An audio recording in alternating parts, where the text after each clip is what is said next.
Welcome to the Dovetail Games Fishing Academy. It's a beautiful day here at the water's edge of the observatory lake. There's a slight breeze blowing across the water, and the conditions are perfect to learn the key skills you'll need to successfully catch fish no matter where you're fishing. In this first lesson, I'm going to take you through the basics of Dovetail Games fishing.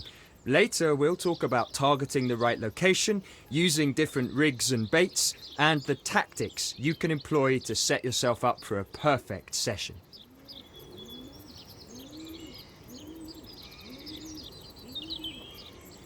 Before the lesson starts, have a walk around and get used to the controls.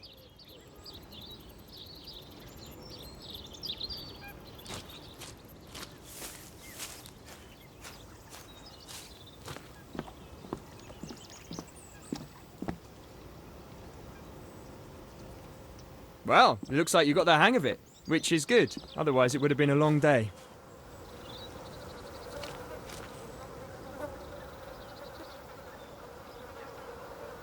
We've got a number of pegs on this lake for you to set up your gear. You should be able to spot a peg by looking for a sign like this. For now, let's claim this peg and get your gear ready for fishing.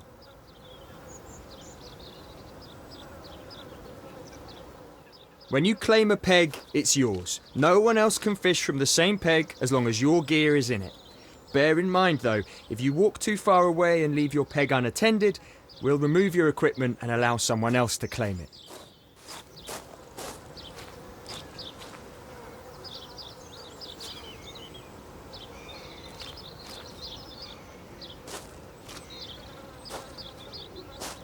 Okay, it's time to talk about your fishing tackle.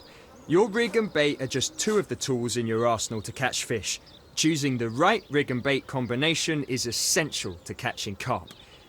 When you're holding a rod, you can change your rig and bait by simply opening your inventory and choosing new ones.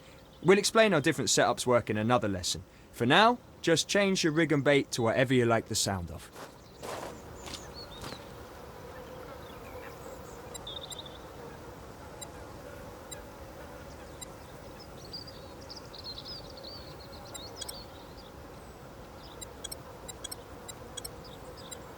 Close your inventory when you're happy with the tackle options you've chosen.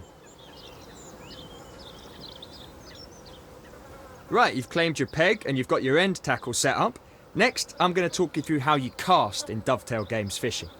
Start off by walking up to the front of the peg. When you're near the edge of the water, you should be able to open the bail arm, hold the line, and get into a casting position. With the line held, you want to pull the rod back until the lead is behind you. But remember, keep the line held or the bait will drop.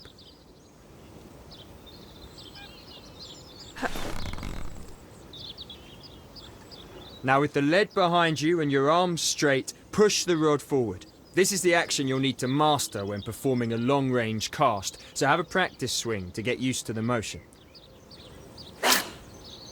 Okay, now you've had a bit of practice, let's try a proper cast.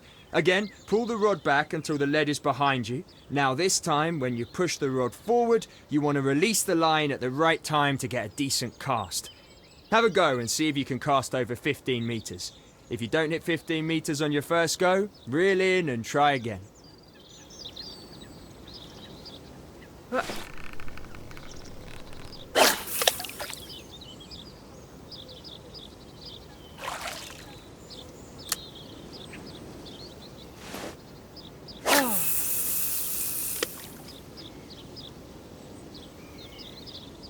You can gauge the bed type by feeling the vibration through the rod when the bait hits the lake bed. Knowing what you're fishing over is essential. You'll want to use rigs and baits that are better suited to the particular bed type.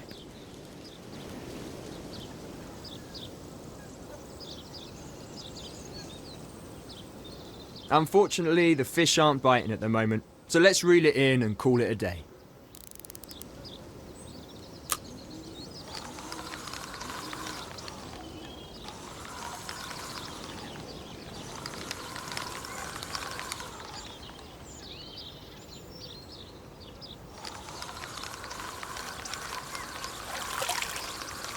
Top stuff, we're all done for today. In this lesson, we've shown you how to claim a peg, perform an overarm cast, and how to reel in your line. And since you've been such a good student, I'm going to give you some tackle points. You can use these to unlock new gear in the tackle shop, which you'll find on the main menu. On top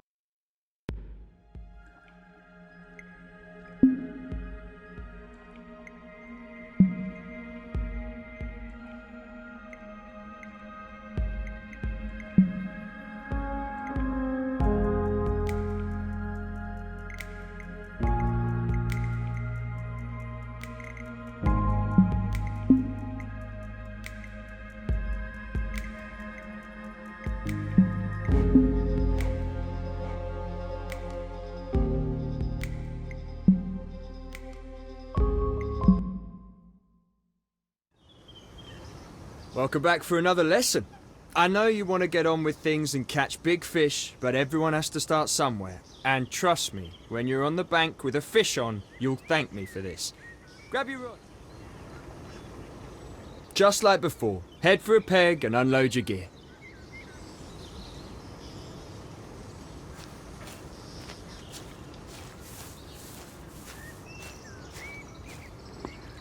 Now let's talk watercraft.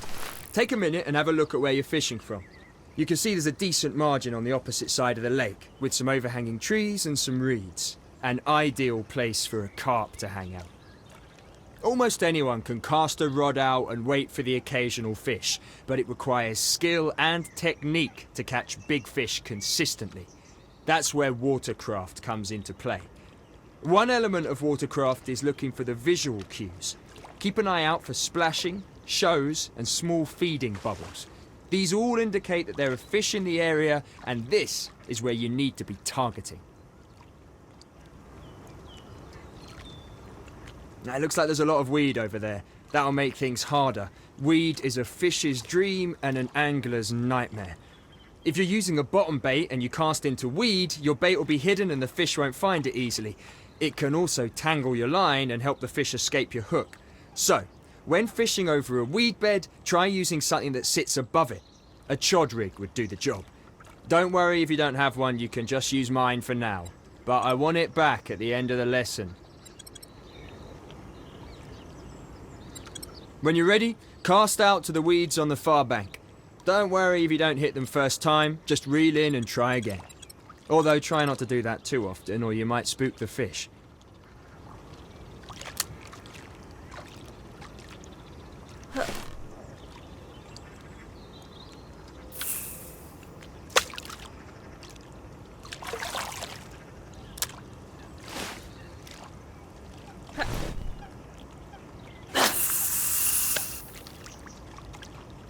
Result! I'm gonna get a bit technical with you now, so pay attention. Your line is attached to a reel on your rod, and all reels are fitted with an adjustable drag system. The drag system is what sets how much resistance there is for the fish to pull line out from the reel. So if you set it to its lowest setting, the fish will pull the line out easily and swim further away. But if you set the drag system to its maximum, the fish won't be able to pull line from the reel at all. It's locked up and the fish is going nowhere. Let's put that into practice. Try increasing the drag on the reel to 90%.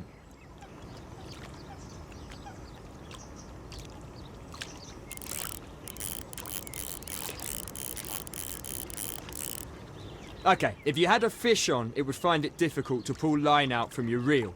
Bear in mind though, when you have your drag set this high, you're adding more tension to the line, and that could lead to losing the fish.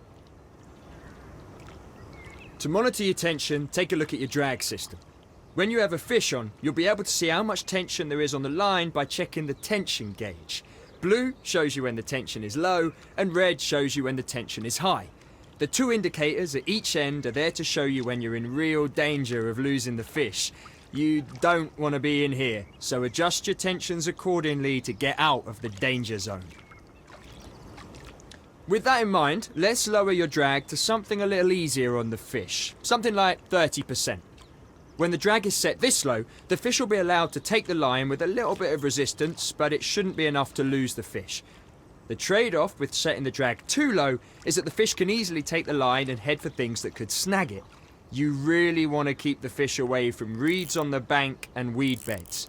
If the fish makes it to those spots, then it might... Now, if you're lucky enough to have a fish on and you're reeling it in, my advice is to keep an eye on the fish's movements and what's around it. Constantly check the tension to make sure you have enough to reel in the fish, but not too much that it escapes. Think you're ready to take on a fish? You've got a bite! Time to see if you've been paying attention. Start off by reeling in to tighten the line and help set the hook. But keep an eye on the tension. If you lose this fish, you'll owe me a new chod rig. Now stop reeling for a second. You don't want to add too much tension to the line. You can pull the fish in by literally pulling the rod back and then reeling in the slack line. Try it. Pull the rod back over your head. See the tension on the rod? Now move the rod forward and reel in the slack line. Careful now. When there's too little tension on the line, there's a chance of the fish escaping by throwing the hook. But when there's too much tension, well, you can pretty much guess what's going to happen. New chod rig for me. Let's get this fish close to the bank so we can net it. You can move the rod to the side if you want to pull the fish in a certain direction. That's your tactic for pulling fish away from weed beds and guiding the fish.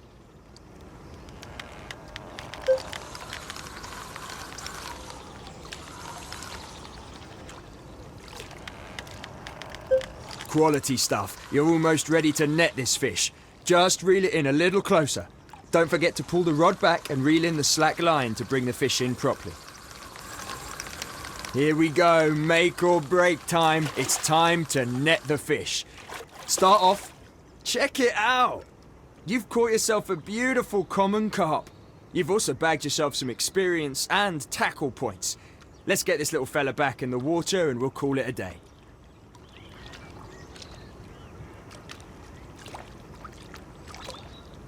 And that's it. In this lesson, we've covered how to reel in a fish, how to manage your tension, and you've even bagged yourself a quality common carp. Nice one. Thanks for listening, and I look forward to seeing you on the bank sometime.